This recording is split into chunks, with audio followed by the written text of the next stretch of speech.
All right, so new combat. It's changed twice since you played, Rusty. You're going to find it a little bit easier now. We are going to do the Untrustful Keeper scenario. If you pan over, you will find it over there. You'll find our main party.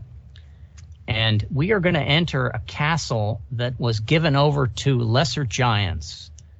And the lesser giants, for a good long time, they were, they were friends of the community. They would brutalize the community like everyone else, but they, so it says that someone ended a war with a compromise that lesser giants could be allowed to hold a keep at a strategic juncture. There the giants collected tolls and brutalized their serfs. But all nobles have the right to oppress the serfs. The deal worked fine for several seasons, then something changed. They think an outside influence has come and corrupted the giants, so you need to go and find out what that outside influence is. We have two gates. We have the main gate, and we have a rear gate. And you do know that giants have a very good sense of smell, but they don't have very good eyesight. So if we approach maybe at night, we may be able to move around a lot easier. And also there is an underworld entrance that was created. So if we want to, we can enter right in the center of the courtyard of this keep. Rusty, I will not put you on the spot. I'm going to tell Tony. Tony, where would you like to come in at? The main gate, the underworld entrance, or the rear gate? Well, oh gosh, let's do the rear gate. Let's sneak in through the back. It's always best to sneak. All right, I put you at the rear gate. Now, at the rear gate, you're going to have several options. This is not actually barred here. You can walk right in. That's how welcoming they are. They haven't done much improvements. You may notice there are some small slits in the wall at certain places, and those murder holes or those embrasures can allow the giants to smell us if we get too close. Now, you certainly could walk around the sides and get the full lay of the land, or you might run into giants doing that, or we can just enter the courtyard, Tony, and I think you do have control of the party if you want to just go ahead and pick your piece up and push it in the right direction. Okay.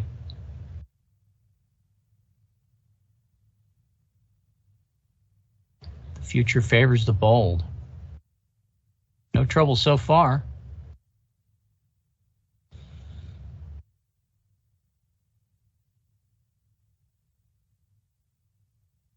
He's continuing.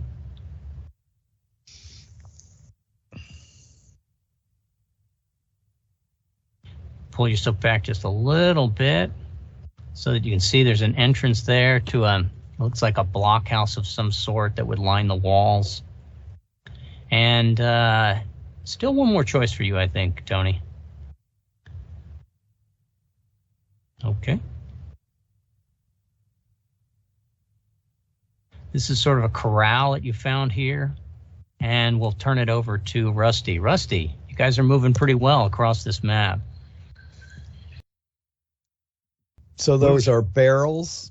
Those are just barrels, probably water, not worth tasting, and worrying about whether or not it's tainted water. It's definitely not valuable.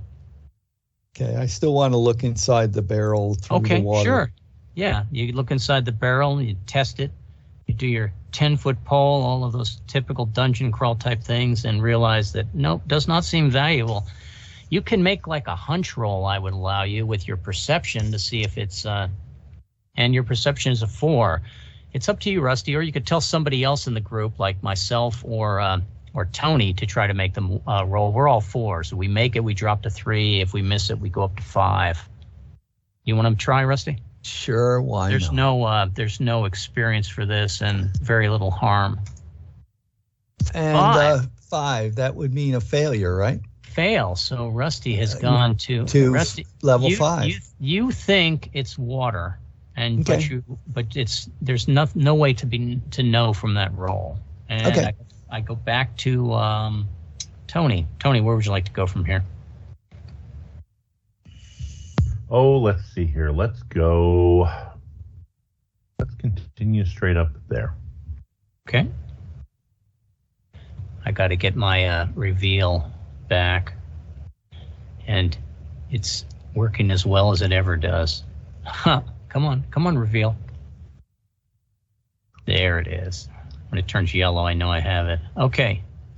And it's still your move, Tony, because we have not really found anything of great interest. Okay, well, let's go around this corner here. I assume that's like a low fence or something?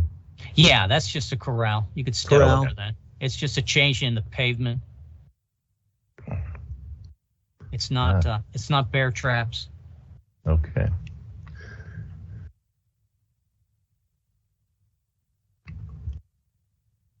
You're heading toward the back entrances of the place. Towards the front entrance, yeah. Yes, exactly. The back entrance on the front gate.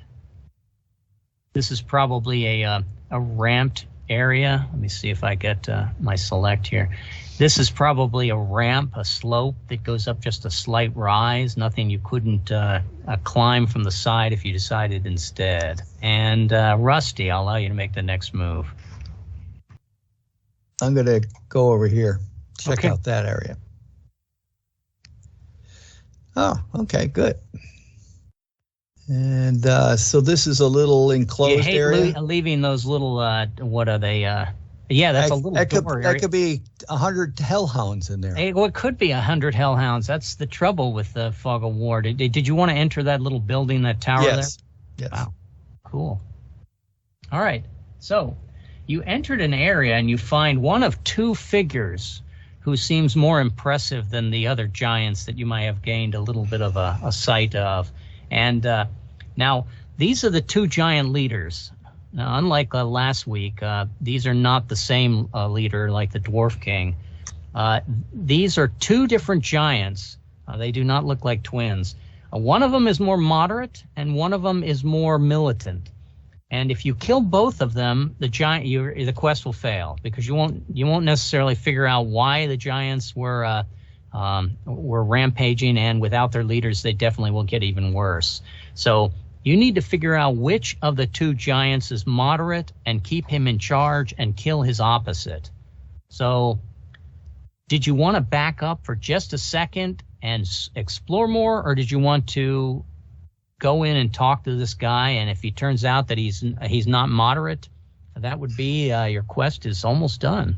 So is this one guy or one giant or two giants? Well, it's going to be one giant, and then probably his escort, which is going to be another, 6 lesser giants to fight. Okay. But he would be considered a main threat if you were fighting him.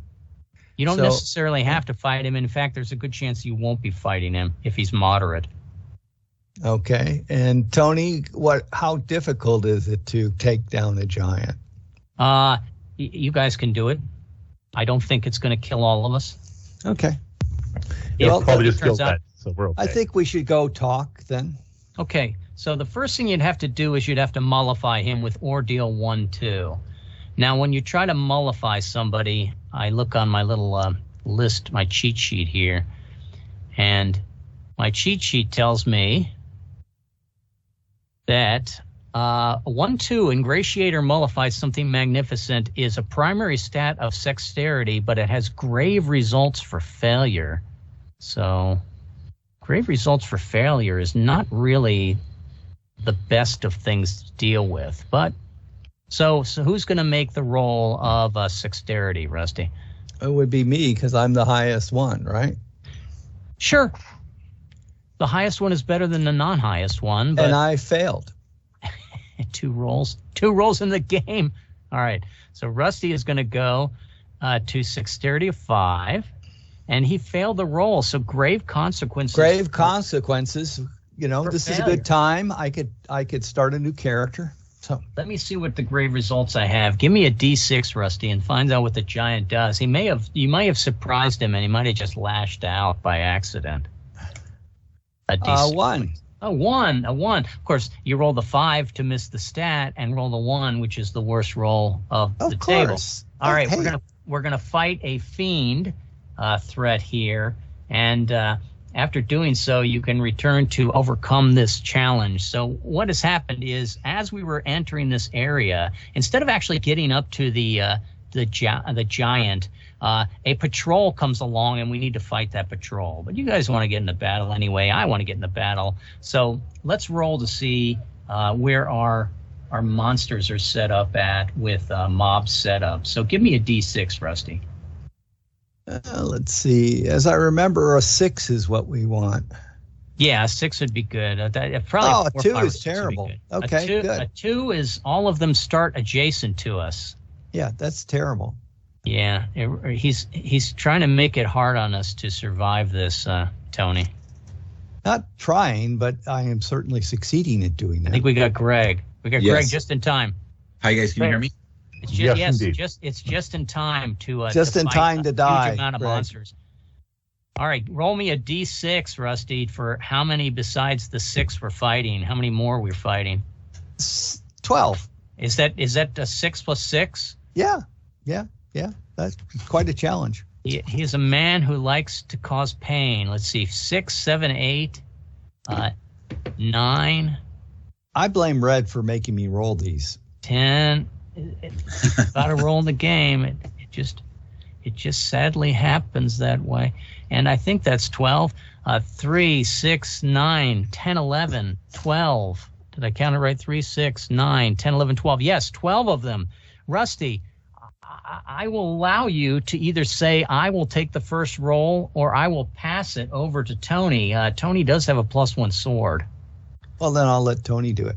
Greg, we picked you up a sword. I saw that. We also replaced your shield. Excellent. And we had 2 potions of healing. We gave 1 to Rusty. He's going to need it. And 1 to Tony since he's the least hit points. And we have just started. We're entering a giant's castle and trying to figure out why the giants are not as friendly as they used to be. And we've determined... Did we start off by attacking them? Well, yeah, we did start off figuring out why they aren't so friendly by catapulting into... no, we were just sneaking in from the rear gate. You can find that over here on this section of the map. Uh-huh. And we made it all the way to this guy here, who is one of 2 leaders. And as we were approaching him, let's just say the dice were poor, and a guard patrol has attacked us as intruders. So, Tony, would you please roll me a D6 and add 1 for your sword for your combat result? A 5 becomes a 6. And 5 becomes a 6. So it's going to be a scheme. Now, these have changed dramatically since we were last playing. Yeah, I'm looking for the... It's on 21 in the new book. And okay. Also, I think there's a pop-up as well if you want to use that handout. So scheme, start with option 1. Let me see your scheme. Okay, here we go. Option for you to move a hex towards the escape routes. Well, that would get you out of here, but probably not. Yeah, it's probably a bad idea. We'll say everyone will die if I do so. Okay, so slay 1 non-human. Let's get the guy right next to me. Yeah, I think right here is a good one to get. Yep. Roll stat perception to slay 1 more. In co-op play, all other characters may optionally attempt this action. However, failure causes the specific player character a d6 of damage. No safeguard. So we could each try to kill one next to us by rolling. Was it perception? Yeah, perception. Let's start with you, Tony. Tony, you got a perception of 4, which is pretty good. Give me a 1, 2, 3, or 4 to kill one more next to you. How about a 2? How about 2? And that's going to make your perception drop by just a little bit as you become complacent. He doesn't have any next to him. Reading. Slay anywhere in the tactical grid, it says, yeah, right? No, in co-op. To slay 1 more. No, it doesn't say next to him. Does it? Oh, okay. Yeah, it just says roll a stat perception to slay 1 more non-human. And in co-op play, we each can take this roll of rolling perception. Which one would you like to kill? Give me a... Let's kill the... one that's trying to... 5-1. Let's kill the one that... Since there's extra ones there on Greg. 5-1. 5-1. And we move to the next part of this. And, we got options now. Let me see. My perception is a 4. Yep. I should probably just try this anyway. So let me roll a 1, 2, 3, or 4 and see if I can kill one. And I have done so. And I'll kill this guy that would get closer to Tony. And I go to Greg. Greg, your perception is, it's a 3. 50-50 chance of killing one, or you take a d6 of damage. Your choice. That seems nicer than what they do to us. They do. Oh, actually, they do 1 point of damage normally each, right? Yeah, if they're adjacent, we're just going to treat these as non-human since we're all level 1 pretty much. So It's an easy battle. We don't need to kill them all in the first turn, but... Yeah, you know what? It seems more of a risk for me, too. And Rusty, your perception is a 5. You could kill a guy on 1, 2, 3, 4, 5 if you wish. All right. Go ahead and roll. We'll try that. 5. Rusty goes to a 4, and Rusty kills one guy. The guy straight in front of you? Yep. Okay. And next step, Tony. Okay. Take a roll for glory. Go ahead and sing it out, and I'll tell you what it is. Okay. I'm assuming you have that is it's a endgame plus results. That's right. It's got to be glory. No, your glory is going to be on page 26. There's also a handout that specifically is glory. If you want. Yep, that's what I was looking for. Yeah. Okay.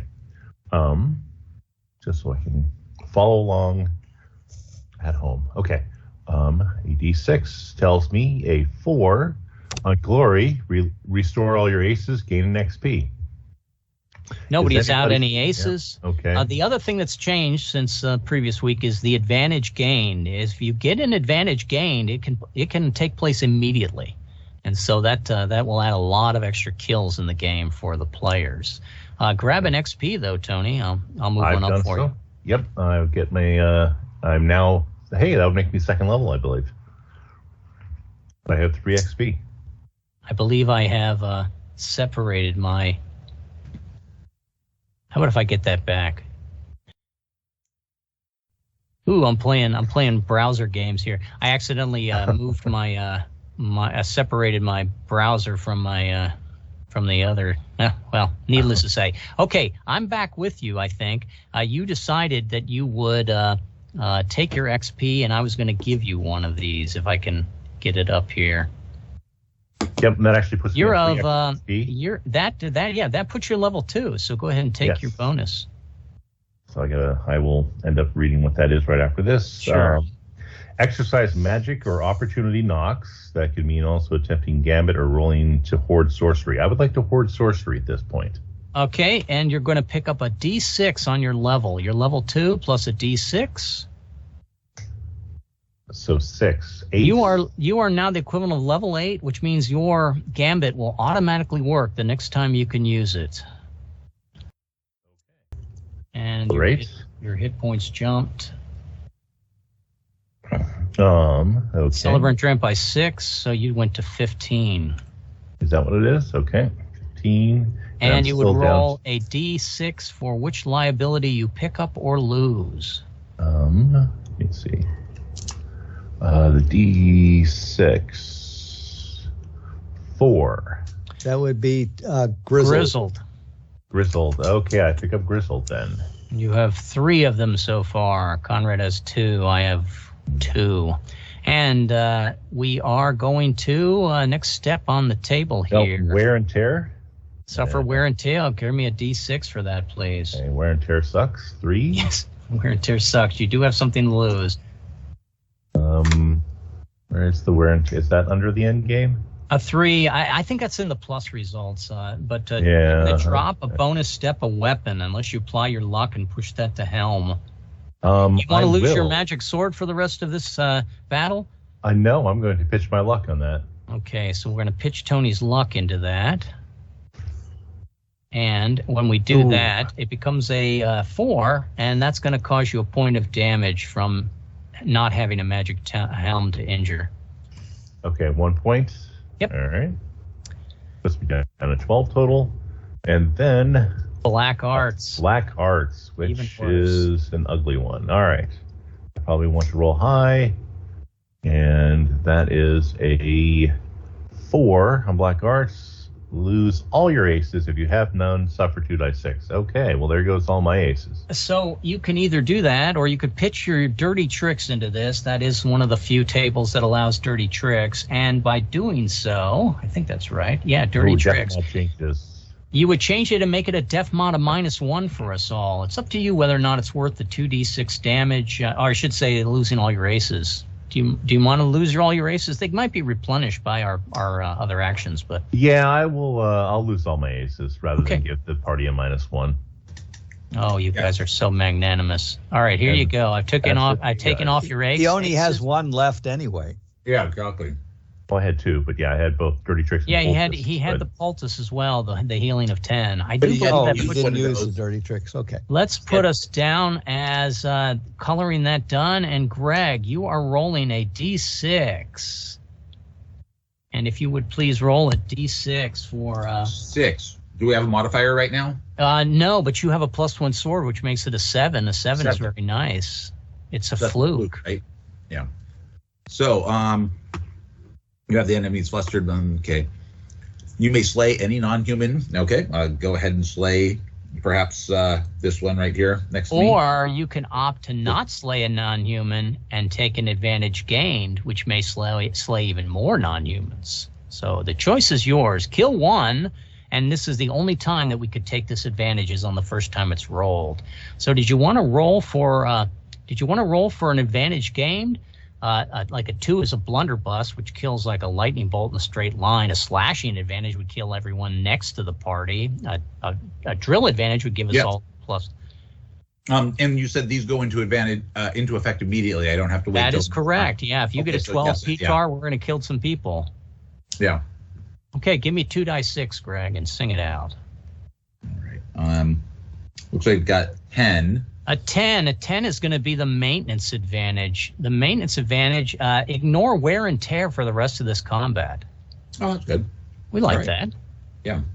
And it comes over to me. I'm rolling a d6 and I'm adding 1. We haven't applied our aces yet, so that's still wide open for us. And I finally rolled the first really garbage roll of the game. I got myself a 2. A 2, I believe, is manhandled. I don't really want to suffer a whole lot of damage here. I could push it up to shaken and to respite, but by doing so, I would use 2 aces, and it would reduce the damage slightly because these 3 guys at range of 2 wouldn't hit us, but the other ones would. Let me read what manhandle is before we go too much into it. Manhandle, I do have a chance of getting getting rid of liability. I would move the monsters, and they would all deliver damage. So I would take a total of 1, 2, 3, 4, 5, 6, 7, 8, 9 points of damage probably, because there would be that many people next to us. 9 points of damage would be terrible. I'm only 12. If I use my aces, I'm still going to probably take 5. All right. I will go ahead and just keep it manhandled, and let's see what happens. If I die, I die. It's good. Let's move the monsters. Do a little trickery here. Look at that. It's only 1, 2, 3, 4, 5, 6, 7 points of damage. Count the damage delivered by all the monsters. That's 1 point of damage for anyone adjacent. That's 7. I am not sweetheart, betrothed, I don't take extra damage. We do not have any war dogs to suffer the damage instead. Someone must suffer this damage. Compare it to my HPs. Now, the damage is not minor because I would take more than half the damage for my hit points. So the group can absorb this damage. I definitely want to send at least 1 Greg's way because he can block it with his shield. Yeah. So that leaves us with 6. Do you guys want to fairly divide this as 1 point on each of us and double on me? Fine with me. Work? We have to take a total of. Sure. That would be a second point to you, Greg, just to make sure it's clear. Where's Conrad to absorb one of these for us? Where's Conrad today? 1, 2. Yeah, he's hit or miss. 1, 2, 3, 4, 5. 5. We've taken our 5 and 6 that Greg took that we blocked with his shield, and we move on to. I finally get into something that I'm doing in this battle. Slay an adjacent enemy. All right, let's keep these guys away from Tony, since he's our holy man. And suffer wear and tear, which we don't suffer. Thanks, Greg. Roll for glory. Here comes a d6 for glory. A 3. Now, I changed glory slightly in that On a 2, you get an HP. On a 4, you get an HP. On a 6, you get an HP. And I think I'm going to change that 3 of restoring the dirty tricks to change it into a 4 with my luck. Because when I do that, I believe it says a 4, I restore all my aces and I get an XP. I love the XP. And as for all the aces, I only need the luck, so I can give Tony back Poultice and Dirty Tricks. Why, thank you. I appreciate that. You're welcome. And we move down the list here. Roll Stat Vigor to raise your effective level using Gambit to 6. In co-op play, all characters may optionally do this, but they could possibly suffer D6 damage. I definitely want to roll Vigor because I get an XP whenever I roll a Vigor of 1. So here goes my roll, a 1 or not a 1. I'm not a 1. No matter what, I move to 5. I failed the roll, so I don't become a Gambit of 6, but I do get another XP, which puts me as well at level 2. We say huzzah, huzzah. And now I can absorb a little bit more damage for the group.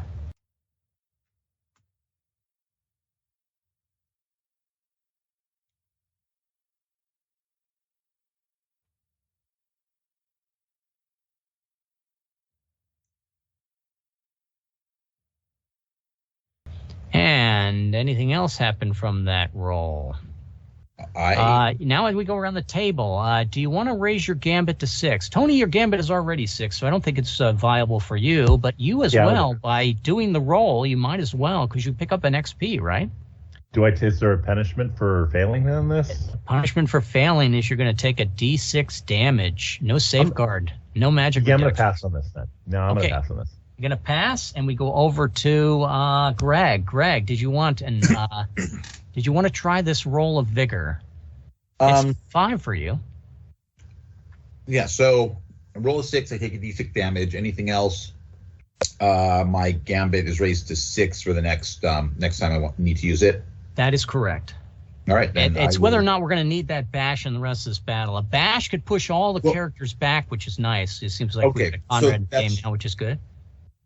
That's the question. Is it just this battle, or is it next time I need it, even if it doesn't come up this battle? No, it's just this battle. It's only for this. You're only amping yourself up for this situation. Conrad, we're attacking a giant's fortress, and we let Rusty roll the first rolls of the game. And if you go back in the chat, you can see how terrible those were.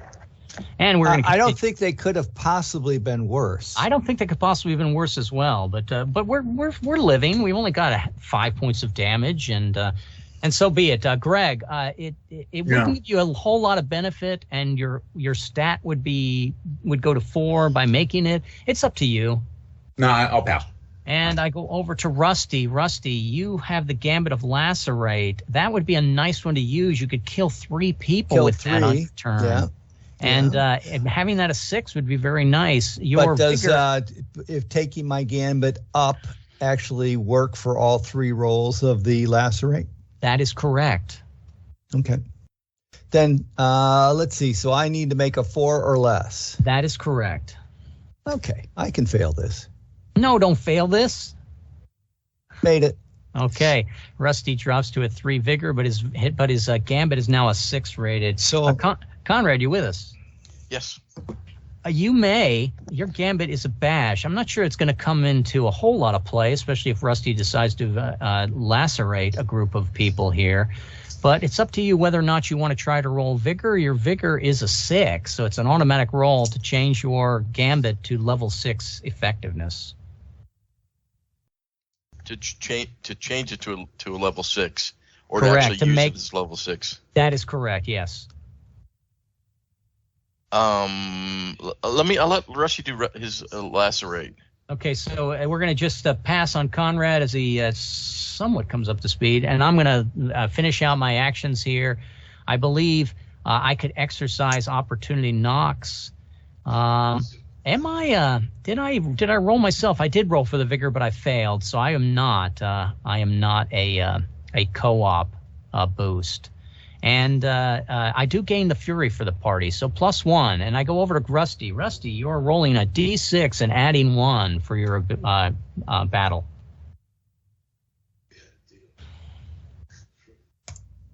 A 5 plus 1 is a 6. That's a good roll, Rusty. I'm surprised. I'm stunned. Okay, I'm stunned too. You are at scheme, and we have not added luck or we have not added luck or dirty tricks to this battle yet. So you can improve the battle if you want and bring it to heroics with both, or fluke with just one. Otherwise, the scheme is pretty good, except that it has the black arts at the end. You do get to exercise your gambit, though, if you keep it as a scheme, a 6.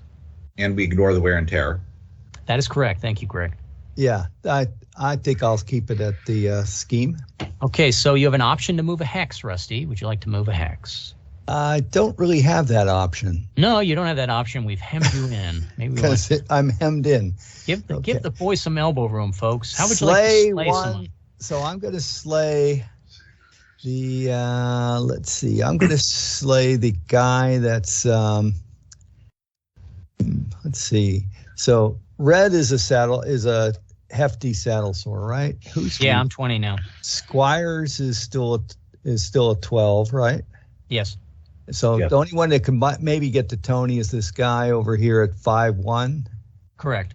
Okay, so we'll kill the 5-1 guy, and because I'm going to kill with lacerate the 3. You're going to kill 3 of them, I believe. Yeah, 3 that are next to me. Yeah. So.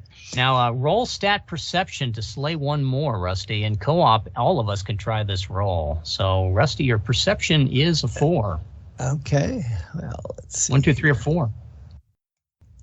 4. Who do you want to kill, Rusty? We'll kill the guy at 5-3. 5-3. Okay. Oh no, 5-2. Okay. Excuse me. Yeah, I'm going to say 5-2 Yeah. might be better. Yeah, 5-2. So put 5-3 back. Got it.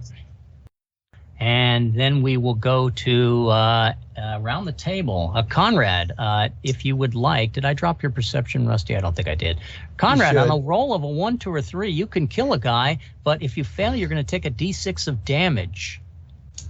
You might want to wait because 3 are going to die here, Conrad. That's fine. I'll wait.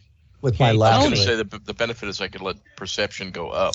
I failed, but I don't want to fail. That's correct. It does have that positive advantage that it does push the number up for the loss of a d6 in damage. And if one of us were to use the poultice after the battle, that d6 of damage may not be significant to improve your perception. That's fine. I'll wait. Tony. Yeah, I'm going to pass as well. Okay, and Greg. I'll also pass. Rusty's going to kill 3, and we're depending upon then Conrad killing the last 2. Gosh, it's a tough roll. I'm gonna try it. And I killed one more. How about I kill the guy right here on me selfishly? No, that's what you should do. And my perception then will drop to a 2 because the world is too good. And Rusty, we're going to go around to take a roll for glory, please. Give me a d6 for glory. A d6 for glory. A 2. A 2. You can restore poultice or half your damaged HPs, and in co-op play, you gain an XP. So let me give you that XP. So I only have 1 damage. Does that mean it goes away, or is it? It would down? if you wish to do that. I think we all have our poultice, so yeah, that would probably be take that guy off, Rusty. Because we all have poultice. So. And back to exercise opportunity knocks or your gambit. So let's see what that gambit does. Now I'm going to read it by the book here. Lacerate. Select a target. Roll under your equivalent level, else the spell fizzles out. Slay the monster in the target hex. Point at an adjacent hex next to your first choice, and again roll a d6, and keep going at least one more time. So, Rusty, if you pick a guy... Yeah, I'll pick 4-2, then 3-3, then 2-2. Rusty has just lacerated 3 men in front of him. I'm going to have to add double the monsters. No, what happens is eventually we're going to get to the point where the monsters are going to have death mods. And good play, Rusty. And we move back to your table for scheme. And here's where it gets bad. You would suffer wear and tear, but we don't suffer Don't that suffer at the moment. it. And then it's black arts. Black arts. Yeah. Black arts. Got it. A 6. D6. And a 6 for Black Arts is going to put us at the party may not hoard sorcery for the remainder of this battle. What has already been acquired remains. So, no bonus bump, but there's only one guy left. Conrad, guess what? You're going to get the honors, I think. Give me a D6 and add 1 for the fury we've accumulated. A 6. Total of 6. Nice. A 6 is nice because it automatically... Conrad doesn't have a sword? No, he just we didn't get enough money on the first time Conrad played. That was the no, I got the gift from the... He's listed as having a From plus the 1 dwarves. sword. Forgive me, yes, he does have the gift of the dwarves. So why don't we go from last week? Yeah, forgive me, Conrad. You rolled a 7, Conrad, which I think means you just slay the last guy and we call it a day. No other It's bad a fluke. event. Fluke, It's a right. fluke. And that ends the battle. We can collect minor reward. I think we'll let Conrad roll for the minor reward. 3. Boy, give me a simple loot roll, a 3. If you made that a 4 with luck, you also restore your luck. Now you have the choice of getting a butcher's trophy or collecting a sack that contains a D6 sesterce. That'd be a D6 dines. You could else gain the materials to restore your ace of poultice, or you could collect, if you throw in your luck, you could collect your luck, restore it back, and collect a D6 denarii. And those are like quarters. Would you like a D6 quarters? Yeah, let's consume the luck and then get it back. and then roll a die 6 for the number, and I rolled a 1.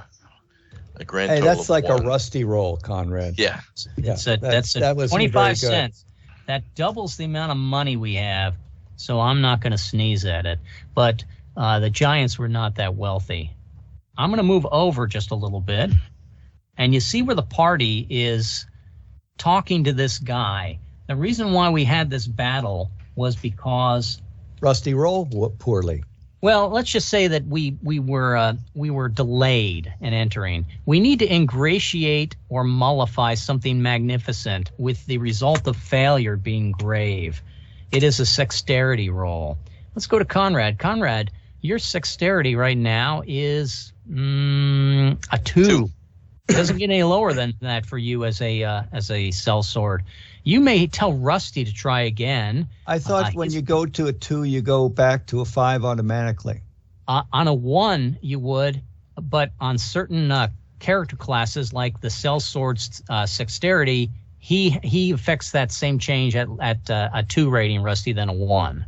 Right. It cheats so him a why little is he bit out at of the 2? So it says if they are successful in the action while their stat value is 2, the result. Right, but Yeah. it says I never go to a 1 is what he's saying. Yeah, you'll never go. Oh, to a okay. 1. So he can go to a 2 if he successfully goes to a 5. Success or fail, he's going to go to a 5. 5. No, I'm fine. Oh, no. Forgive me. If fail, he successfully goes to a 3. Yeah. Yeah. You Okay. almost want to fail that. You want to make the guy angry again, Conrad? Try a roll of 1 or 2. If you want to try to get the plot moving, you would roll. Let Rusty roll 1, 2, 3, 4, 5, and he still may fail it. But then he's a 6. Let me get my sexterity up. So let me roll the 1 or 2 first, right? This will probably be another battle, but we've. So I failed it, which means I go to a 5, right? That is correct. And we we're going to have another grave. We got some consequence of that. You give me a D6 for our grave consequence, Conrad. Die 6. 2. A 2. We're going to fight a combat versus the fiend threat. After doing so, you can return to this ordeal yet to be circumvented. Start the combat with everyone losing 1 ace or suffering a D6 damage. Perfect. All right, I'm going to go around the table. Conrad, which ace would you like to lose? I am going to lose. Can he roll the damage first? Yes, you're absolutely right, Rusty. 1 die 6 of damage first. Let's see what I roll. 2. I'll take the 2 points of damage. So I am now at 18. Tony, what would you like to do? I guess I'll lose my dirty tricks. Okay. You gonna roll your damage first, Tony? Oh, that's a good point. I probably should. Could be a 1. A 2. Oh, he made it tempting on him. I will lose 2 points. I'll take the 2 points of damage. Got it. Drop me down to 11. 11. And Greg.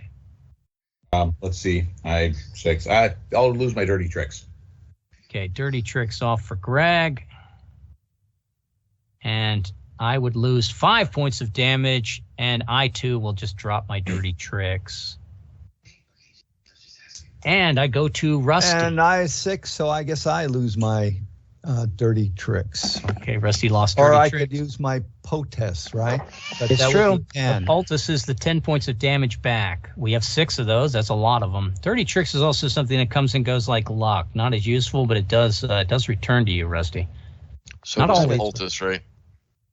Up to you. Okay, I'll use the poultice. Okay, let me move your poultice over your dirty trick as an ace. And Conrad, last one here. Would you please roll? Or did we start with you? I think we started with you. You took the 2 points of damage, correct? Yes. Okay. Yes. And so we're back at the fact that we're going to go into combat. Conrad, would you please roll me a setup result, a mob setup result of a D6? 5. A 5. That's probably not too bad. A 5 is going to be, they're going to start in 1, 1 to 1, 6. I don't know why they're punishing me. And would you give me a D6 for the additional monsters we have in the game? 2. 2. So it's a total of 8. I rolled a 6, Conrad. Come on, you can do better than that. All right, here's 8 guys coming at us. Conrad, give me a D6, add 1 for your sword, and tell me what your combat roll is. D6 was a 6. Add Ooh. 1 is a 7. Okay, so 7 is going to be you can immediately kill one guy, or you may roll for an advantage and have it immediately take place. Me, I'd take the advantage, but it's up to you. Kill one or roll for the advantage and possibly kill a slew of them. I could also roll the add 2 to it and turn it into a route, correct? You could add 2 to it by adding your luck and your dirty tricks. You would add 1 to it as well, and restore an ace by making it heroics. Those options are also open to you. In terms of killing the monsters, I would keep it a fluke and take the advantage. Just see what the luck comes up. Yep. In terms of experience, the rote does not give you experience, and neither does the heroics. So this is not an experience play here. Yeah, let me do the I'll leave it as is, and then I'll take the advantage. 2 dice for the advantage. Please tell me what it is. 2 dice for the advantage, and I've moved my screen. Let me go back to that. 2 dice is a total of a 7. A 7. A 7 is going to be the drill advantage. We picked up +1 fury from that, Conrad, which I think is great. So thank you. And we go over to Tony. Tony, roll me a D6 and add 2. 1 for the fury, 1 for your sword. Okay. Let's see here. D6 plus 2. Total of a 4. Sorry, Total of a 4. 4 is a respite. Now, respite is usually going to only hurt us for people that are next to us. There's only 2 guys next to us in the party, and that's probably not going to be a whole lot of damage that we need to worry about. But go ahead.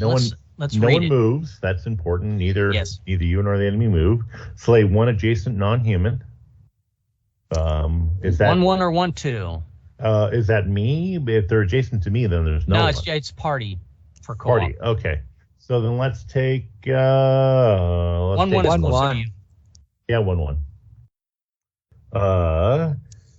Exercise magic or opportunity knocks. You know what? I hoarded magic last time. You have with opportunity knocks. You still have your luck. So if it's a terrible roll, you maybe can pull yourself out of it with your luck. And no, I lost my luck from the last battle. Let me look. I thought. You did. That's true. You did lose your luck. Okay. Well, it's up to you on opportunity knocks. You could still hoard sorcery and add a D6 to it. But I would say roll the opportunity knock. See if you pick up experience. Yeah, why not? Here we go. Opportunity knocks of another 2. Works. That's under Endgame Plus. Yeah, Endgame Plus. Spell We're gonna add an evil flare. Am I missing it here? Oh, opportunity knocks. Okay. Add an evil flare. The Evan Gods want you to have some challenge. Oh, great. Thank you. All right. Let's say it is a 4-4. A 4-4 on evil flares. 44. I roll down to it, and it's going to tell me we have now picked up confounding. The smallest of things are trouble. Footing is loose, broken tiles and sliced hands, insects, sting ankles. In combat, the party may not use nor gain the slashing advantage for the remainder of the adventure. Wow. So no slashing. My bad. Okay. It wasn't you, it's the footing. I mean, how can we blame you for the footing? The game master may decide to substitute an alternate grave result and engage instead in combat or make the group find an alternate path of progress. No, I'm good with the fact that you guys lost the slashing advantage. And it's a 44. Let me grab a little token here and move it over. And now we've marked confounding 44. We also have demoralizing 3-1. I made a note earlier on what that was. I think it makes easy options harder to do. Yes, demoralizing. Smallest things are trouble. In combat, the player does not gain the null advantage. I'll write that down. Null advantage. And also, few consequence ordeals become one tick higher in stat. All right, back to this. Okay, so count the damage on of anyone who is adjacent. I believe there's only the 1-2. There's only one. So we send that to Greg, and he blocks that, I assume? Let me see. It says count the damage delivered to any monster. Each must be adjacent to any character to deliver single points. That's one. Are you annoying, Tony?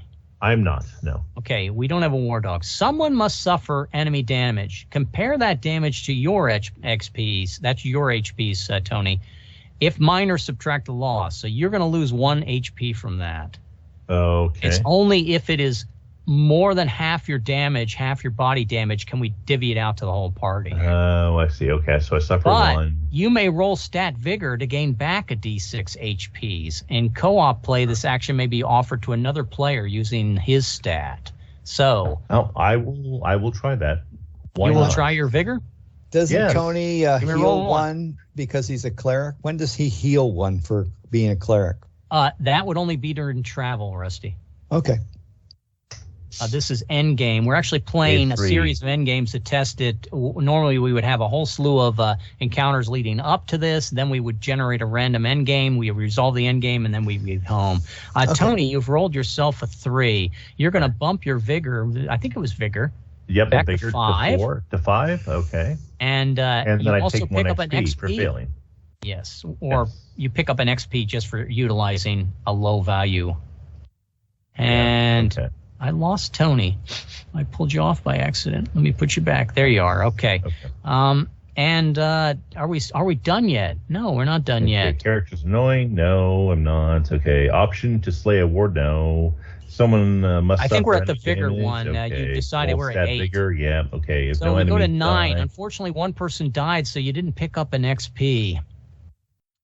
If no enemy dies from your action, okay, gain XP. Gotcha. Okay. Greg, roll a d6 and add 1 for your sword and add 1 for the fury that we picked up from the divine, the drill. So give me a d6 plus 2, a 5. The cat and mouse. 5 is cat and mouse. It's not a great one. It's not a bad one. It does gain the fury for the party, but it doesn't really have a whole lot of chances of gaining an XP. The scheme allows you to roll for glory. If you want to bump it up with your ace, or your ace of luck because you don't have your dirty tricks. Up to you. Keep it a 5 or like the evil flare. This kind of still fairly early in the game. Evil flares make things a lot harder. So, I'll bump it up. I'll use my luck to bump it up to a scheme. Okay, we made it a luck. And go ahead and read us then the scheme. So, option for me to move a hex. That hex must be unoccupied. You know what? I could, because even if they're all over there, I could move there. That might head some off from Tony sooner. Now we may have an advantage. They need to be adjacent to us too as well. So, and then slay 1 non-human demi-human anywhere on the tactical grid. Probably 1-2 right there. Thank you. Roll stat perception to slay 1 more. So that's definitely, I have to roll it. So I need a 1, 2, or 3. And I get a 1. So, all right.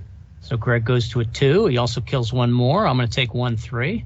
Yeah, makes sense. And anyone else? We go around the table. Does anyone else want to roll stat perception to try to kill one more? And what's the penalty for failure? D6 damage. No safeguards.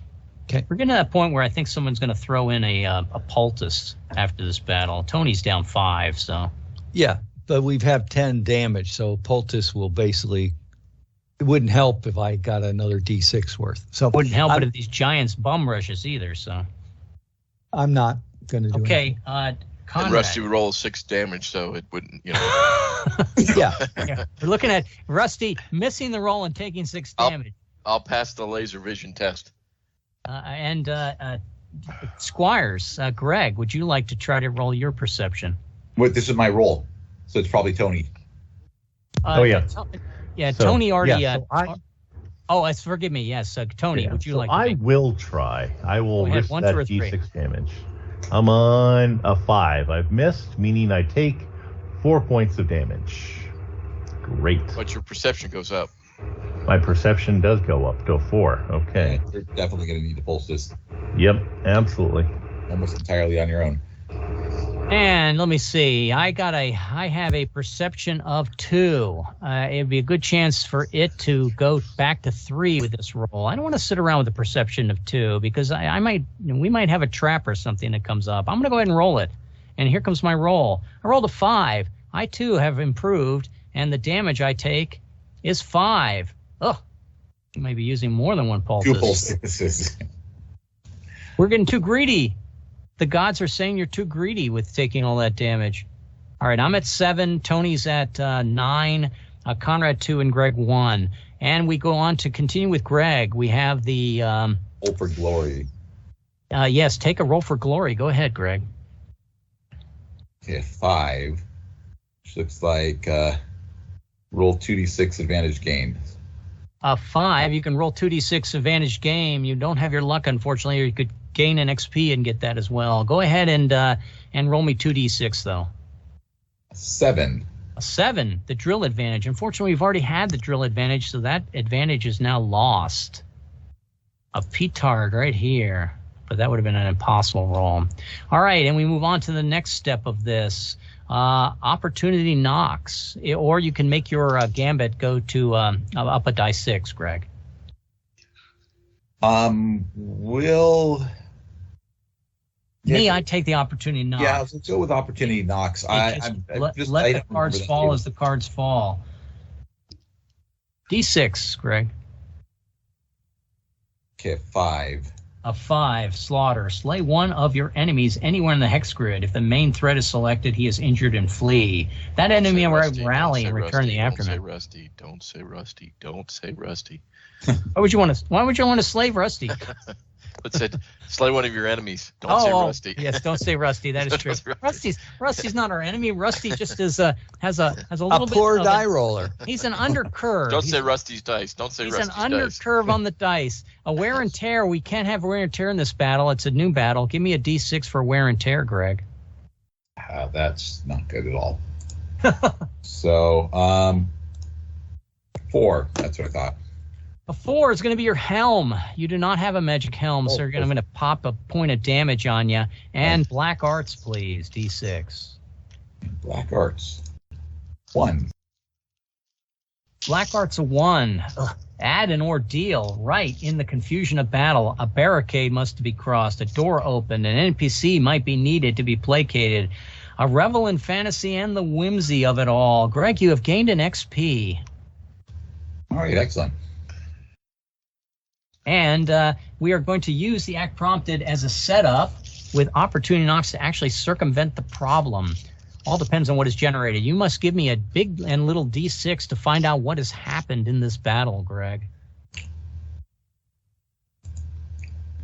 A 35. A 35 means we have a moment where we have to regenerate ourselves with rest and recuperation, or else we're going to have few consequences for failure. So that means because of the demoralizing aspect of this giant castle, all the rolls are going to be up by 1. It's a vigor roll. Let's go around the table. We'll start with Greg. Greg, your vigor is a 5. it becomes a 4 equivalent for this this procedure. Give me a roll of a 1, 2, 3, or 4, or the penalty here. Let's say the penalty here would be you're going to lose an ace. 1, 2, 3, or 4, lose an ace. 6. Greg, you have become a 6 vigor, but you've lost an ace. Which ace would you like to lose? Well, I think my poultice is the only one I have left. Then it becomes the poultice. And we go over to my roll. I need to roll a 1, 2, 3, 4, or 5, or I lose an ace. I've rolled a 5, so all I do is I drop in vigor. And I go over to Rusty. 1, 2, or 3, Rusty. Oh, we all have to do this, huh? Yeah, because of the ordeal of rest and recuperation. Thanks, Tony. That's not good. Hey, it happens. This isn't very restful. I made it. I go to a 2. It's my fault. You're ready to go to a 2, but you don't take any damage. Conrad, give me a roll, please. I'm a 6, so Conrad just goes to a 5, and he's and Greg as well goes to a 5. Tony, give me a 1, 2, 3, 4, or 5, please. On our vigor, I've succeeded, so I go down to a 4. So no, the only damage we took was, I think, who took damage? Anyone? No. I lost an ace. Yeah. Greg we lost one ace, but you took Greg down when he didn't need to go down. I think. Oh, yeah, that's right. We all should have subtracted 1. Let me see. Did that mean that I missed my roll with a 5? Can't remember. Yeah, I think I would miss my vigor of a 5, so I lost an ace. Thank you, Rusty, for. But I think Greg stays at 6, right? Because you took Greg down to 5. He was a 5 and he failed. Thank you, Rusty. I just grabbed him out of because everyone else there, and I shouldn't have. You're right. Let me take my luck off. I'll hold the poultice since we're all going to need the poultice after this. And we move on to, are we still at the end there? Yes, that was our black arts roll. They use their magic on us, and I go over to me. Yay, we like me. 1 die plus 2 is I got a 5. It's the cat and mouse. Now, Greg is afraid of the evil flare, but I have to say I can't do anything about it, Greg, because I don't have any luck. Mm-hmm. I do have dirty tricks. Nope, no luck, no dirty tricks. I'm just at a 5. Option to move a hex. I'm good. And slay 1 monster, anyone on the grid. How about this guy?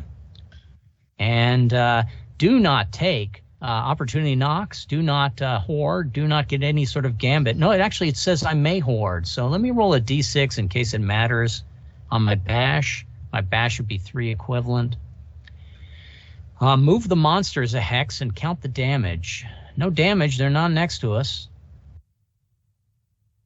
Moving down, add an evil flare and gain the fury. +2 for the fury, and if the party has slain more than half the starting enemies, we gain a tactical advantage. Let's do the flare first. The flare is a 15. Grotesque. I think we've had grotesque before. It's not pleasant. Let me read the grotesque.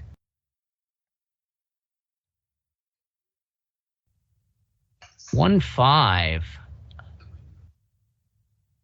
So remember, it hurts something really bad. The features are deformed and melted.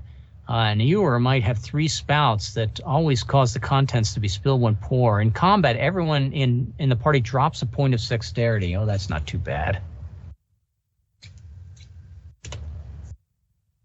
And flare hinders the gambit lacerate, reducing the effectiveness level by 1 for the remainder of adventure. Sorry, Rusty. But we're all going to drop 1 in dexterity. Tony, you are a sellsword? No, you can go to a 1, Tony. Yeah, I'm a... You'll pick up an XP when you use it, though. Yep. And I'm still reading. Gain the fury, and if the party has slain more than half, we have gain a tactical advantage. Here comes our tactical advantage. And I had rolled a 7. Drill again, we lose it. And I go over to Rusty. Rusty, you're adding 2 to your dice, please. No. That's our 3rd time on drill, Red. So we regain it? Yeah. No, it's the drill gave us +1, correct? Yeah. Yep. And every time it appears again in the battle, it does not continue to add the fury. Once it's used, it's been used for the battle. Oh, so we don't lose it. We just don't get it again. Okay. Yeah, no, but we're then still you should have been +2, Red, because we had the fury, and then they picked up 1. Greg picked up 1 on his rolls.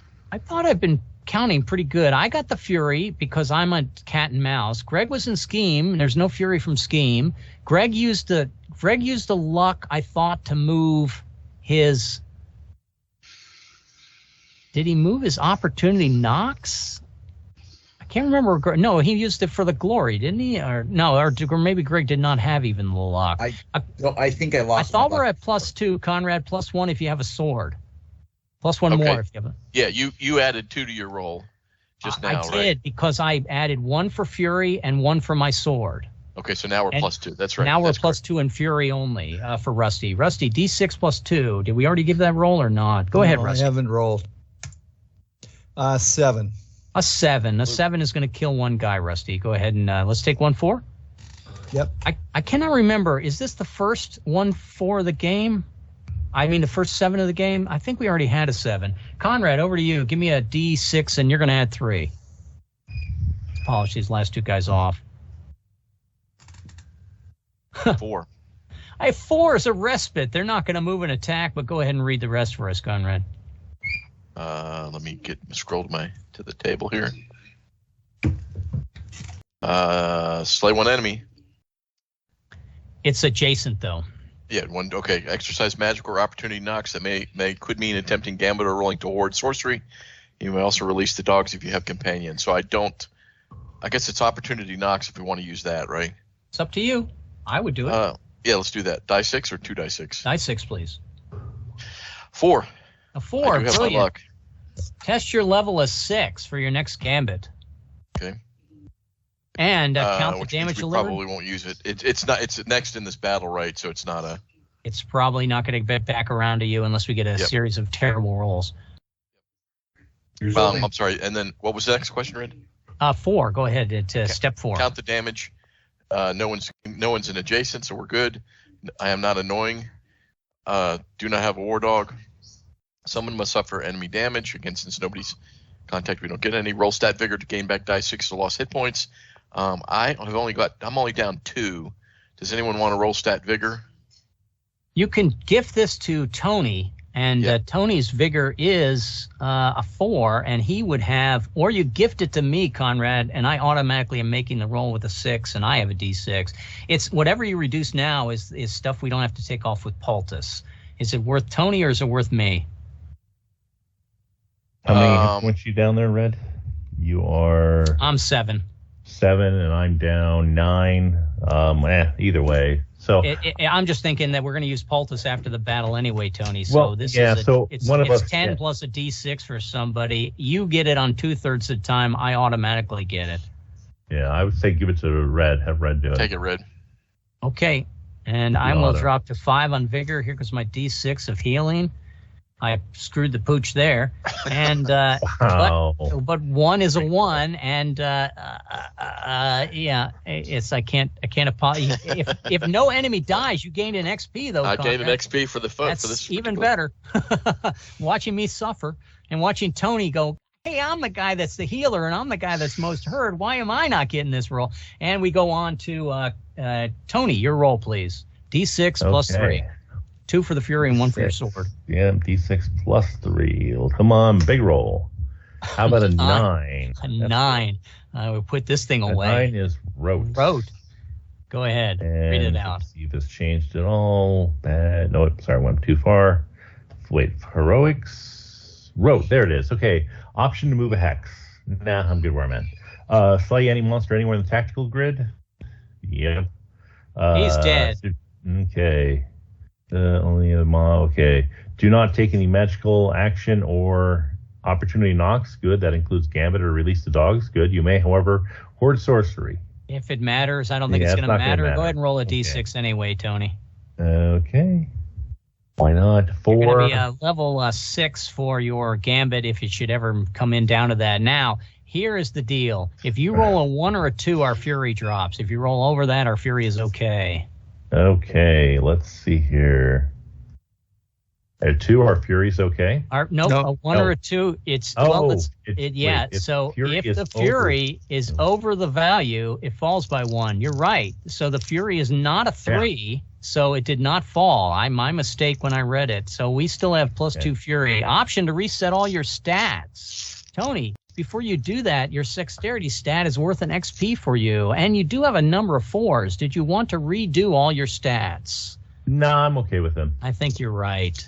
And you got a pretty good hand there if we were playing the 4-card poker and flipping one out of the deck. Let's go ahead and move over to Greg. Go ahead, Greg. You could be the final roll here. Die +2, +1 for your sword. Die +3. 6. So, yep, that looks like final. We're going to kill the last guy. The only significant thing other than this that's going to happen, Greg, is the fact that you're not going to take opportunity knocks, but you have the option of resetting all your stats. Now, Greg, you are a 2, a 2, a 2, and a 6. I would say, for me, I would reset them, but it's up to you. Reset them to what? All 4s? You would re-roll a D6 for each. Oh, I don't know if I could roll better than that.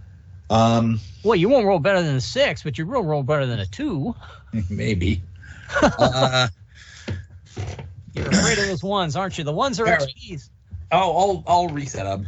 Okay, give me your agility, perception, dexterity, and vigor, please. As Roll re-rolls. 4d6, in other words. 2, 3, 3, 3. He did worse. Yes, No, he didn't. He improved 2 of his stats. And his 6 went to a 3. I improved 2 of them by 1 and dropped 1 by 3. Yeah, he did worse. I told you I could roll worse than that. It's a glass half filled world that we're in. Okay, so now, Greg, you may roll for the loot, the minor loot. And I'm farther away from gaining experience on any of those, the ones that were. Well, for the 1s, yes, it's a nice gimme roll occasionally, but let's go to a 6. A 6. A 6 seems like it should be pretty good. Find a gemstone worth a gold imperial, or crush it and give the power of a cantrip. Do you want the cantrip or do you want the gold piece? The gold piece. The gold piece does represent a shield for us meager people. The cantrips are more interesting because those can be used to pass one of the 36 tests. Now, last time I got a cantrip, all that happens was I was unable to use that cantrip anymore. That is true. That can happen in the game. I, for one, have a cantrip, I believe, and I think it's not that valuable to me. Let me check that. I have 1 cantrip. And it is, well, it's rank 3 on a wedge, a 1-3. Which one? You're a 1-3? I'm a 1-3, yes. So it's a poise. It will, you know what? You can cancel the evil flare demoralizing with your poise if you have a 3-1.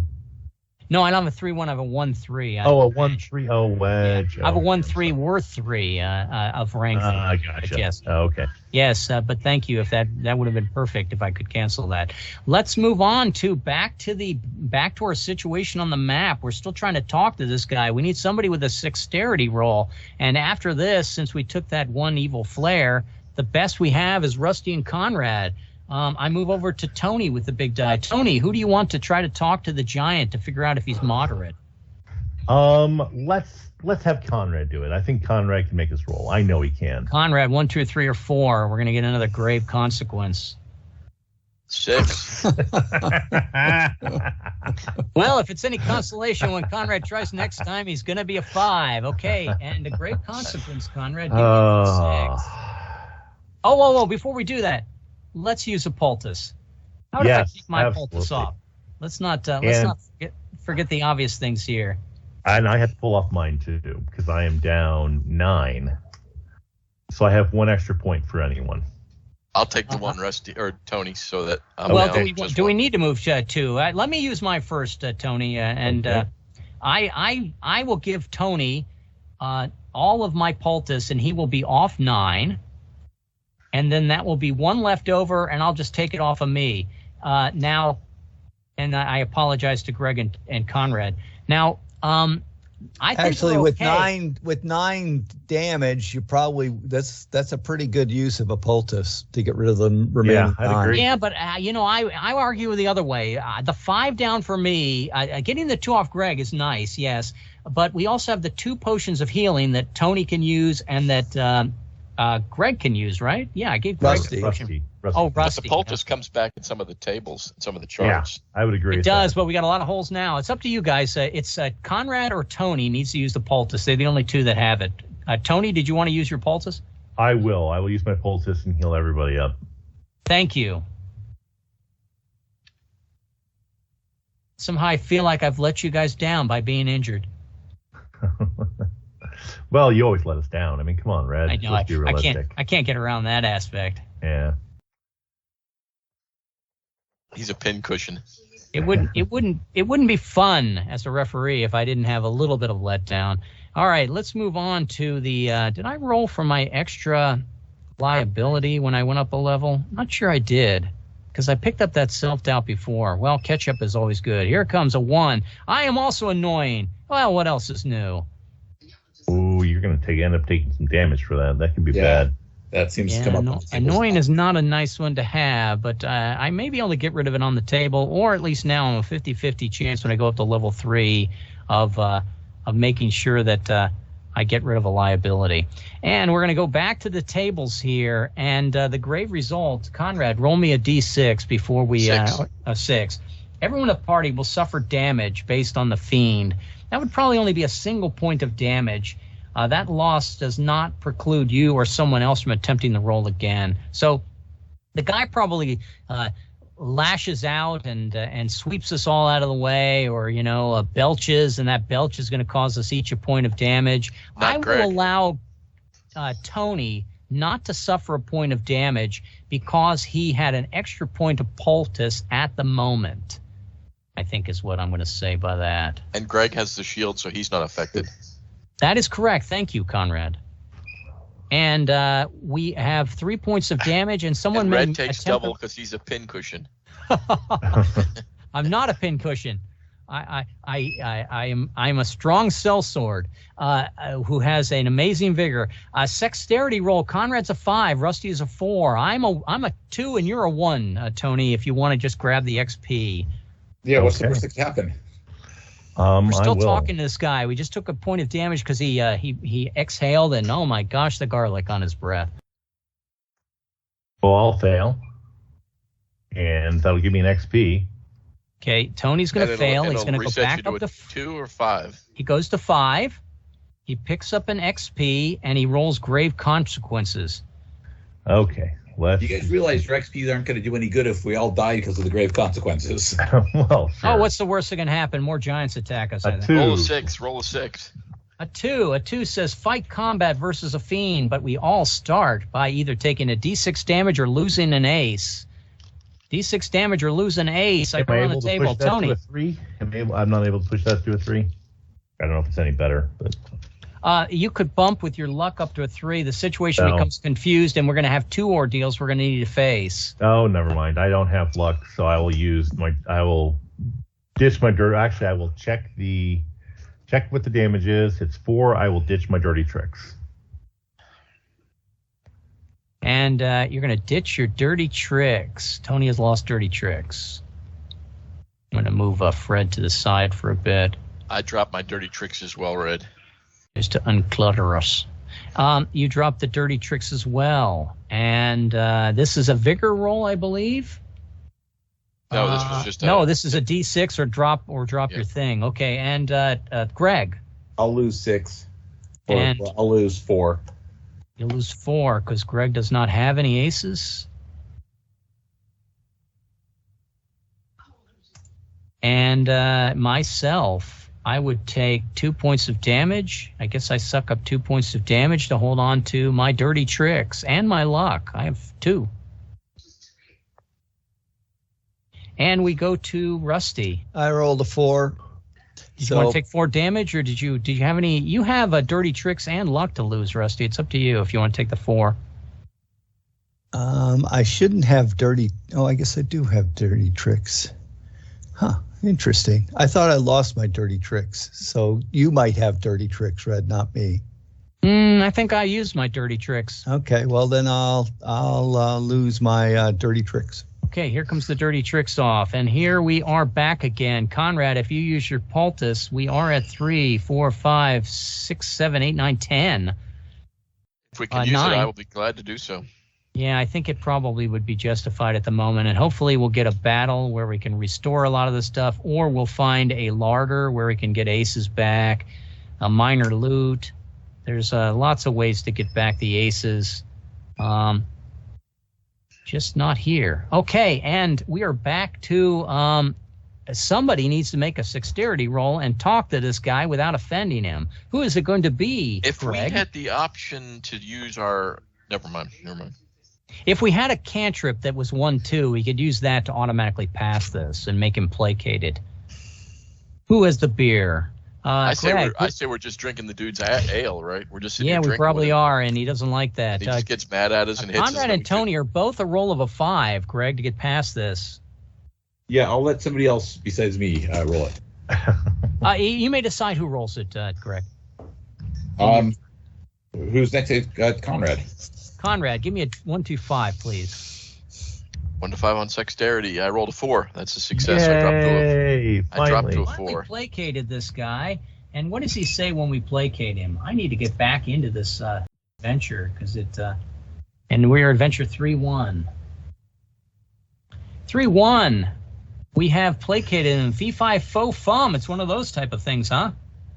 All right, we've successfully mollified him, and we realize that he is the quiet one. He is the one that would be the good leader that would restore sense to this whole fortress. Now, we need to sense that with an Ordeal 3-3 to sense weakness. Ordeal 3-3 requires the perception trait. That's some good perceptions. I move over to myself. And it's either I am a 1, 2, or 3, or Tony on a 1 through 4. And the sense weakness has only a secondary problem for failure. Do I want to try this? Sure, 1, 2, or 3. I'm going to make my perception roll.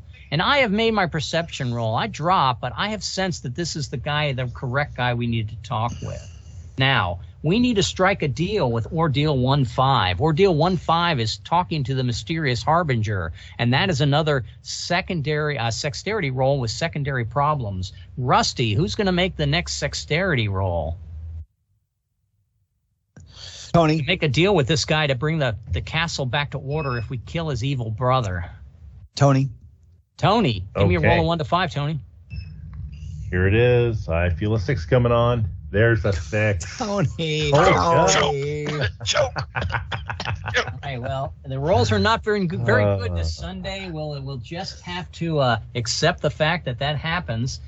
This is just secondary problems. Secondary problems are not as bad as grave problems. Give me a D6, Tony. Okay, how about a 4? A 4. A 4 is going to be... The situation forks into 2 dreadful tasks. You must face both to achieve your intended goal. So we're going to do a secondary big and little D6. So give me a secondary big and little D6, Tony. Okay, how about a 5-6? A 5-6. So we need to... There is a secret compartment, actually a secret door. We find out that this giant is probably hiding something, and if we could pull it out of the secret door, maybe it's a teddy bear, maybe it's a child. We need to just find that secret door, that compartment of where he's hiding his special item, his item of humanity that makes him decide that being part of society is better than... Yeah, you've done this all before. What is the perception roll? Tony, who's going to try to make that? Perception is... I guess it's me, since I have 1 the to highest. 4. Find that secret door for us. All right. And no, there's no secret doors in here. No secret doors in here. All right. So we are going to deal again with a few consequences, but the few consequences we know are going to affect by one of our bad traits. I believe it's the first one, the demoralizing trait. And so this is going to have a stat 1 penalty on whatever we get. Few consequences. Give me a die roll, Tony. Single die. Yep. There you go. How about a 6? It's absolutely inconclusive. Somebody can just try again without any penalty. However, if we ever have to make another few consequence roll, we're going to treat it as secondary consequences and problems from this. And so who is going to try to make... what was it? A perception roll, Tony. It's a 1 to 5 for you, or it's a 1 or 2 for me, etc. Well, I should be able to make my 5 at this point. I hope. You should, I would think, but Yeah, okay. It's been one of those days. Hey, there it is, a 3. Okay, here comes that 3. That 3 means Tony's going to drop to a 4. And we finally have convinced this guy after showing him. What did we show him, Tony? What was the item of humanity that got him to tear up? Was it a pig friend? Was it a skull he took from his first kill? What did you find on this guy, just for the sake of the argument? It was his golden egg-laying goose, and we say golden egg-laying goose, a perfect item of whimsy. Steal it. Yes. We love that. Now the guy is going to say that as a gesture of kindness as well, he's going to let us know that there's some hostages over here that his brother took earlier. The problem is if we release those hostages too early, it could cause us problems overall.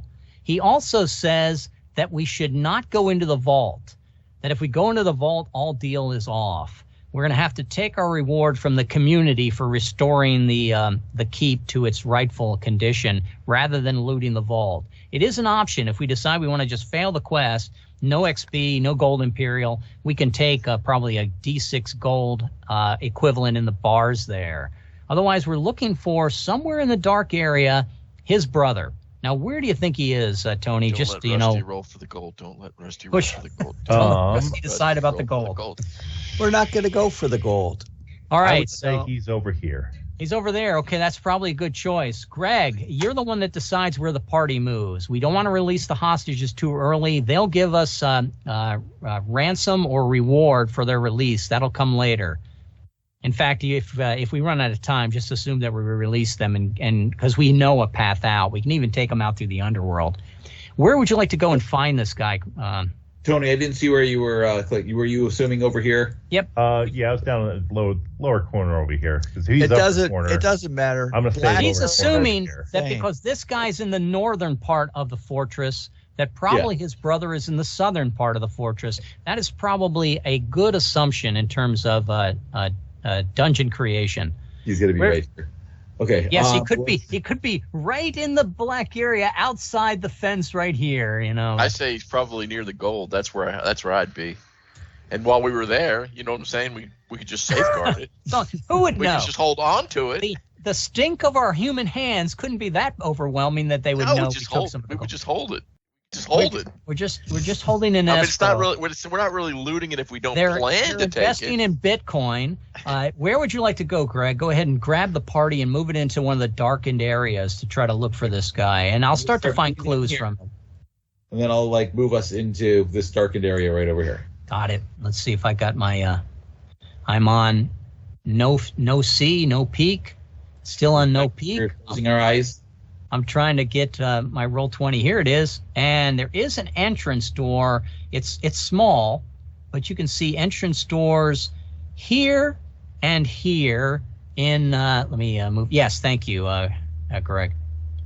Yeah, I wouldn't go to the wall because you probably find guards. Well, okay, but going in here might be a guard room. So that's what I'm saying. That's the wall. Well, this is the wall over here too.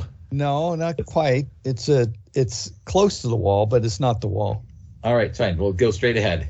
Okay, where are you going to go from there? I'd say let Rusty roll and do the opposite of whatever he rolls. Okay, You're going to enter that area? Yeah. It's empty. Give me a roll for perception, Greg. We'll probably assume that's a fail. And Greg, it's a 1, 2, or 3, and there's no consequences for failure. Give me a roll 1, 2, 3. He already rolled a 6. We seem to be very poor at perception. Yes. These are going to come and go. Perception went up. Yeah, exactly. Yeah. I moved him to a 4. And where are you going to move from here? We went to Rusty. Rusty, grab the little chip and decide where you're going to go. He's probably down. We need to go through that door that you advised against. Or up there. I moved. And I'm still trying to get my reveal. It's now making disappear space. And there it is. Okay, so there is an entrance over to this area. We'll go in the entrance. Towards the wall, where the guards are. And a trebuchet probably too. You never know. Or Where would you like at least to go a scorpion. from here, Rusty? Oh, hey, that's There's nice. a little tiny barrier here, and little tiny barriers up here. And there's a small set of stairs that leads to the upper walls, but there's nothing on the upper walls that you need to worry about. So where to from here, Rusty? Oh, let's see.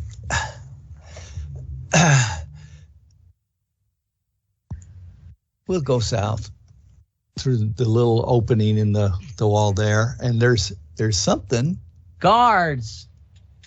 Give me a roll for setup, Rusty. Let's see. Last time I was pretty terrible. Yeah, okay. you're terrible. You put them right on us. Put us right on us. Let's do that. Let's try that again. High is better. How about if they go right on us? 2. And Okay. how many are there, Rusty? I always want to have 12. Oh, 11. only 11. Close. Only 11. Only 11. Point of order. Yes. I'm not on the map.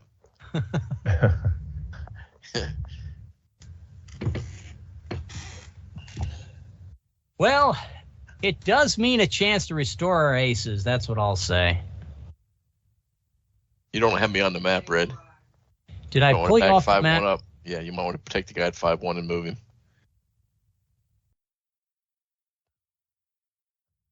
One, 2, 3, 4, 5, 6, 7, 8, 9, 10, 11, 12, 10, Oh, 11.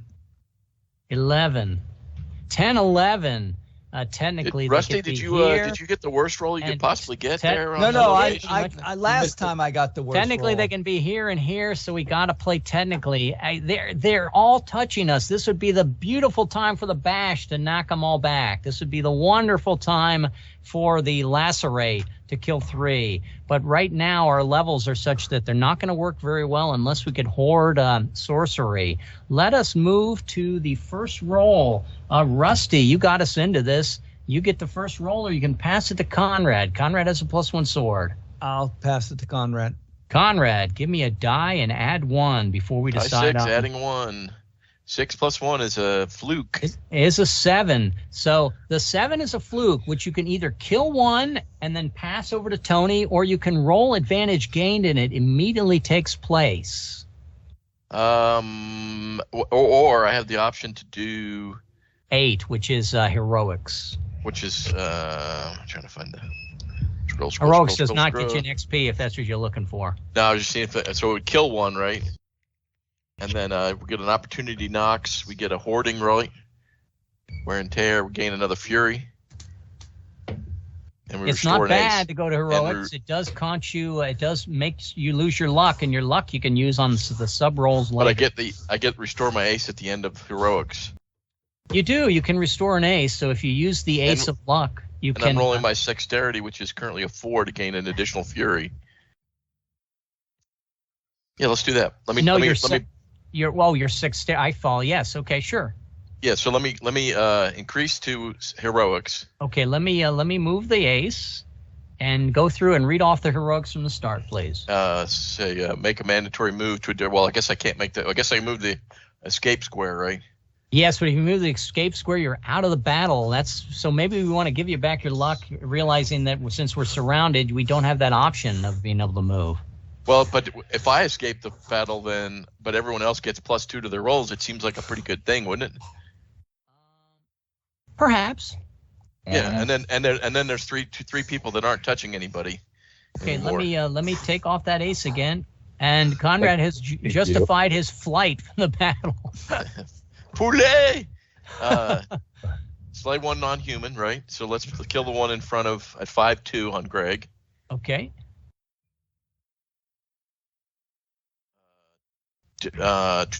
You may, however, roll for hoarding. Again, I'll roll, but since I'm out, it won't matter. I'm a 6. That'd have been nice to have. Oops, wrong button.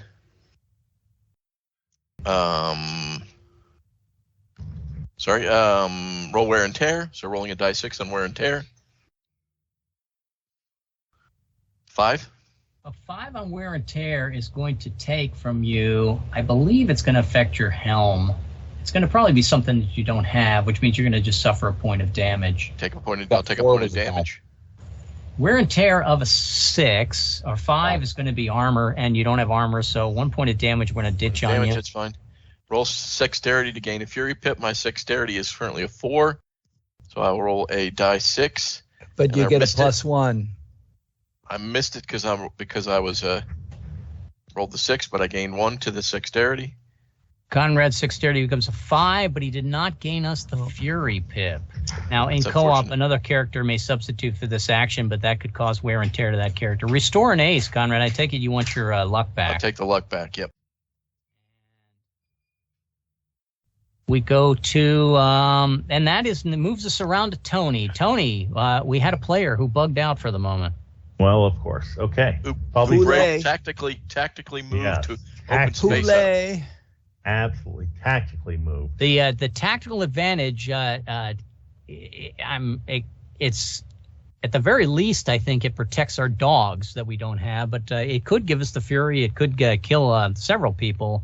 But go ahead and roll for a D6 and add 1 for your sword, Tony. And +1 for, didn't he use an ace? And I used my luck. So, thank you, Rusty. That is absolutely true. We got the luck of the fury from the ace. Because Conrad has left the battle, we also can, Tony, if he gains any aces, could add them, or Rusty, if it gets around to you, you could add your aces into the battle. Tony, you got yourself an 8, which is heroics. Make mandatory move to a different hex. She's out of the battle, too. I can move the escape route. That's about it right there. If you can't, you're going to treat this as manhandled. Well, and that's terrible. Manhandled is what you can follow Tony Conrad out. Yeah, I guess I'm moving. I guess I'm moving to the escape routes. Okay. And does that take care of all my other stuff, or do I keep reading? You keep reading. Okay, slay 1 non-demi-human. Let's open up a space for everybody else to move if you need to, Tony. Yeah. So let's kill the guy that is north of you, Red. Okay. Do not take any magical opportunity knocks. It includes gambits. Okay. You may, however, hoard the sorcery. Why not? I'll hoard sorcery for die 6, even though it's not going to matter. A 6. How about that? And continue. Roll wear and tear. Wear and tear is a D6. D6 on wear and tear is a 5. A 5 is going to be drop armor, so you're going to take a point of damage from that. 1 point. Okay. Yep. And roll stat Dexterity to gain the fury +1. My Dexterity is currently a 6, so it drops to a 5. It drops to a 5. Actually, a 6. Does a 6 drop to a 3 when you use it? Oh, does it drop to a 3 when I drop it? Let me double check that in the game rules. Okay. I'm starting gambits, starting character stats. If you, let's see. Additionally, it's with a stat of 6, changes the stat in the aftermath to rating 3. Okay, well that's fine. I'm a 3 then. And but you are successful, so now we're +2 with the fury. Yeah. And I added the luck, so that's +3 with that, right? Yeah. Yours was the luck, but you missed your fury roll. You missed your fury. So it's only Correct. +2. Correct. Yeah, +2. I got the fingers right in front of me. Hopefully, I'm not losing anyone. And certain other people had swords. So let me call that. And you restore an ace. And restore an ace. Didn't Tony use his luck on this fight as well? No, I've had none. Okay, so he doesn't have luck too. Okay. I will gain back my luck, I suppose. Okay, gaining back the luck, and so we probably need a POTUS possibly, but never mind. So. And we're over to Greg. Greg, die plus. Oh, and I've moved out the into the secret passage along with Conrad. Yep. And die +2, +1 for your sword. Die +3, Greg. 6. If I had luck, I could move that up, but 6. A 6 is going to be scheme. It's not a bad roll. Go ahead and read it off for us. All right. Option for you to move a hex. I could just take off there. You could, yes, you could leave if you want to leave it for Rusty and I. Or you could go to 3-1. I'm staying for the XPs, please, my friends. I do not. I've played these solo and killed by myself this many and more, so I'm not too concerned about the game rules. Not with 20 hit points. I don't feel like I'll be getting XP. Did you want to move to 5-2, Greg, and be a little bit away from the two guys at 3-1 and 5-1 or off the map, but they'll be 3-1. Yeah. Well, let's see. I mean, over here seems like it'd be safer than that, and I could sure escape route. Yep. And you block us from moving to the escape route. Yeah. None of you guys. If I'm not leaving, none of you guys are leaving. Okay. Well, it prevents Red from moving. It prevents me from moving. If I get an 8, I go to manhandled. I don't mind manhandled. I get to roll for glory on manhandled. Go ahead and let's go to the slay somebody, right? Yeah, we'll say this one. Okay, got it. And next step. Roll stat perception to slay one more. Okay. So, and that's a D6 if I fail. No, that's not for you as the main player. Only for us if we join the action. So D6, it's a free roll. Yeah, 5, I fail. Okay, that means you're going to become a 5. And then I'm going to ask Rusty, would you like to try to roll a 3, or would I like to roll a 2? I'm not going to want to roll a 3. I'm not going to roll a 2, so not in battle and take a D6. And we go on to... Tony, we found out where to make them prudent. Roll, yeah. Well, we found out at what point they get afraid. I get afraid when my allies run away, rather than taking a free advantage, which could have been a paytard. You could have killed 6 of them. Okay, well, let's go on to the because I could see you rolling a 12, Conrad. Let's move on to glory. Give me a D6 for glory, Greg. D6 for glory. Odd numbers better. 3. Restore dirty tricks. That's good. Gain +1 on all rolls for opportunity knocks for the remainder of the battle. In co-op play, all players benefit from this extra pip, but it only... Okay, so we have opportunity knocks bonus, and Greg's got his dirty tricks back. Let me do that is good. Yeah, that's good.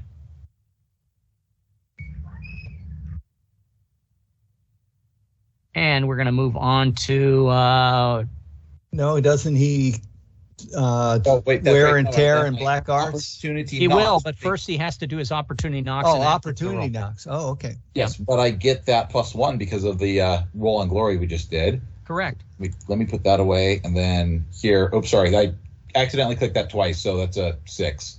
That's fine. The 6 becomes a 7. A 7+ on opportunity knocks is going to be ponder. Gain a rune. Used for learning a cantrip by rolling big die 6 and little die 6 plus D6 for permanence. So big and little D6, Greg. Okay, big and little D6. That's a 2-1. A 2-1 and roll a D6 for permanence. You want high. 2. 3. A 3. A 3 is only going to be rank 1, but you are rank 1 in 2-1 cantrip. Lather. A lather is also going to absorb harmlessly a magical explosion once. That's an excellent one to get because I'm constantly peppering these tables with magical explosions. It cancels the evil flare corrosive, which is another good one not to have. So mark your lather with a rank of 1. You can only use it once per adventure, and there's a chance it's like 1 in 3 whenever you use it that it's going to drop to rank 0, and then it will be gone from your character. And we have to roll now for the 2 evil ones, wear and tear and black arts. Okay, so wear and tear. You got that second 4 you want to apply to that, or do you want to re-roll fresh?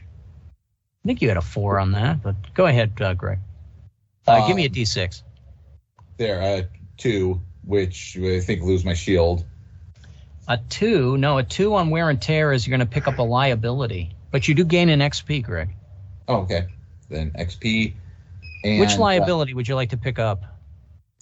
Oh, I get to choose? Yep. Grizzled, self-doubt, a sweetheart, chaotic. I became annoying. Okay.